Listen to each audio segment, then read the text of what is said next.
আজকে আমি chicken popcorn বানাবো। এই যে দেখেন চিকেনগুলো আমি ছোট ছোট করে টুকরা করে নিয়েছি। আর এখানে আছে ময়দা, এখানে আছে টক দই, এখানে হলুদ, লবণ, চিলি ফ্লেক্স, এখানে আছে পেঁয়াজ, রসুন, আদা আর কাঁচা লঙ্কা পেস্ট করা আছে।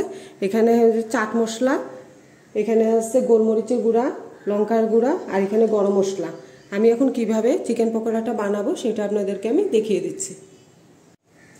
এই যে দইটা আমি নিয়ে নিয়েছি, এটার মধ্যে দিয়ে দিচ্ছি যে লবণ,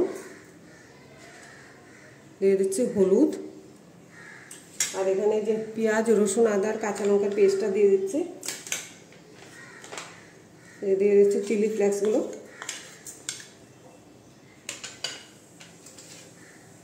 এখানে দেবো গোলমরিচের গুঁড়া, আর এখানে গরম মশলার গুঁড়াটা দিয়ে দিয়েছি, চাট মশলার গুঁড়াটাও দিয়েছি, এখানে এই যে লঙ্কার গুঁড়া দিয়ে আমি ভালো করে মিক্স করে নিব। এটা দেখে সব মশলাগুলো আমি দইয়ের সঙ্গে মিশিয়ে নিয়েছি। এখন আমি এই চিকেনগুলো ঢেলে দেব।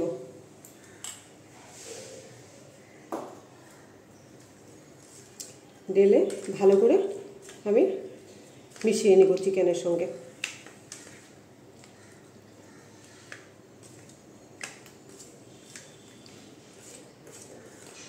মিশিয়ে আমি আধা ঘন্টার জন্য এটা ঢেকে রেখে দেব।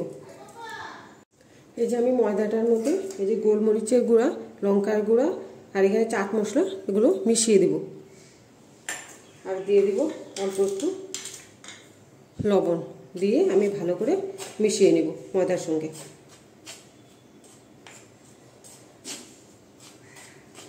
দেখেন ভালো করে আমি মিশিয়ে নিয়েছি। এখন আমি পপকর্নটা কিভাবে বানাবো সেটা আমি দেখিয়ে দিচ্ছি। এই যে আধা ঘন্টার পরে আমি এই যে ঢাকনাটা তুলে দিচ্ছি।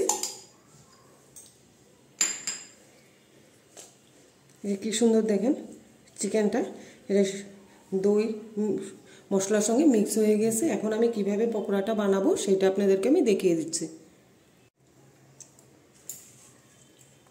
এই যে দেখেন একটা একটা এই যে ময়দার মধ্যে আমি দিয়ে দিচ্ছি,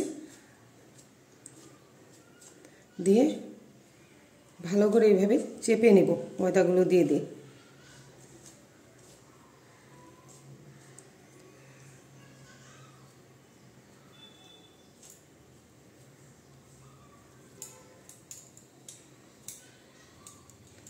এই যে এরকম এইভাবে আমি ঝিরে এইভাবে একটা একটা করে উঠিয়ে দিচ্ছি। আরেকটাও এইভাবে বানিয়ে নিব, দেখিয়ে দিচ্ছি। এই যে দেখেন এই যে চিকেন পপকর্নটা এইভাবে হবে। আমার এই চিকেন পপকর্নের রেসিপিটা যদি আপনাদের ভালো লাগে তাহলে আপনারা লাইক করবেন, শেয়ার করবেন, সাবস্ক্রাইব করবেন। এই যে দেখেন এইভাবে চেপে চেপে নিচ্ছি আমি, নিয়ে ময়দাটা আমি একটু ঝেড়ে নেব। এই যে এইভাবে করে, এই যে এইভাবে দেখেন এইভাবে করে আমি ঝেড়ে নিচ্ছি একটা একটা করে। কড়াইতে দেখেন সাদা তেল দিয়ে দিয়েছি, তেলটা গরম হয়ে গেছে। এখন দেখেন এই যে চিকেনগুলো আমি বানিয়ে নিয়েছি সবগুলো। এখন আমি একটা একটা করে চিকেনগুলো ভেজে নেব।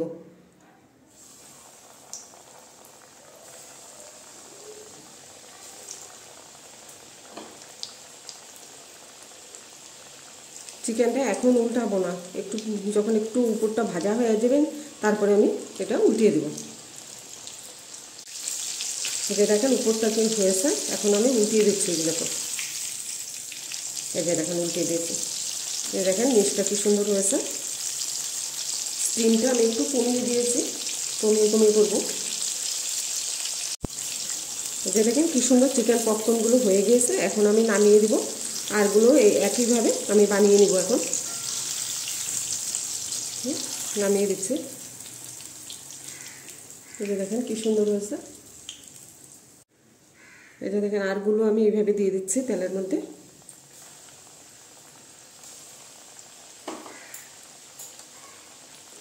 এই যে আমি তেলটা এইভাবে উপরে উপরে দিয়ে দিচ্ছি। এভাবে উপরটা হয়ে যাবে, তারপরে আমি উল্টিয়ে দেব। এই যে এইগুলোও দেখেন কি সুন্দর হয়েছে, আমি এগুলোকেও নামিয়ে দিচ্ছি। এই যে দেখেন চিকেন পপকর্নগুলো কি সুন্দর হয়েছে, এটা আপনারা সস দিয়েও খেতে পারবেন।